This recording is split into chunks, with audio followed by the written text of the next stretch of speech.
તાજેતરમાં ગાંધીનગરમાં કેટલાક લોકો કારનો કાફલો લઈને નીકળ્યા હતા અને સીન સપાટા કરી રીલ્સ બનાવી હતી, ત્યારે આવો જ ઘાટ અમદાવાદ શહેરના એસપી રિંગ રોડ અને એસજી હાઈવે પર બન્યો હતો,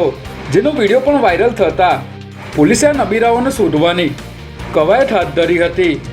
જેમાં અમદાવાદ ક્રાઇમ બ્રાન્ચની ટીમે 2 નબીરાઓને ઝડપી પાડ્યા છે, જ્યારે અન્ય આરોપીઓને પકડવાની તજવીજ શરૂ કરી છે. અમદાવાદના લો ગાર્ડન ખાતે દબાણ હટાવવાની કામગીરી દરમિયાન દબાણ ખાતાની ટીમ અને સ્ટ્રીટ વેન્ડરો વચ્ચે મારામારી થઈ હોવાની ઘટના સામે આવી છે, જેમાં લો ગાર્ડન ખાતે પાથરણાવાળા બેઠા હતા, ત્યારે દબાણ ખાતાના અધિકારીઓ અહીં પહોંચ્યા હતા અને દબાણ હટાવવાની કામગીરી શરૂ કરી હતી, જેથી અહીંના વેન્ડરો ઉશ્કેરાઈ ગયા હતા અને દબાણ ખાતાના અધિકારીઓ સાથે ઝપાઝપી કરી હતી, જે બાદ પોલીસે સ્થળ પર પહોંચીને આગળની કાર્યવાહી હાથ ધરી હતી. હૈદરાબાદ સાયબર ક્રાઇમની ટીમે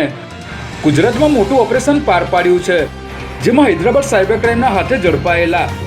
36થી વધુ લોકો ઇન્વેસ્ટમેન્ટ ફ્રોડ અને કેવાયસીના નામે છેતરપિંડી કરતા હતા, તેમજ રોકાણમાંથી ઊંચું વળતર અપાવવાની લાલચ આપી ગુનાઓ આચરતા હતા. ઝડપાયેલ તમામ આરોપીઓએ 983 જેટલા ઓનલાઈન ગુનાઓ આચર્યા હોવાનું સામે આવ્યું છે, ત્યારે આ સમગ્ર બાબતે હૈદરાબાદના પોલીસ અધિકારીએ જણાવ્યું હતું કે પોલીસ દ્વારા આરોપીઓને પકડવા માટે 10 દિવસનું ઓપરેશન હાથ ધરવામાં આવ્યું હતું.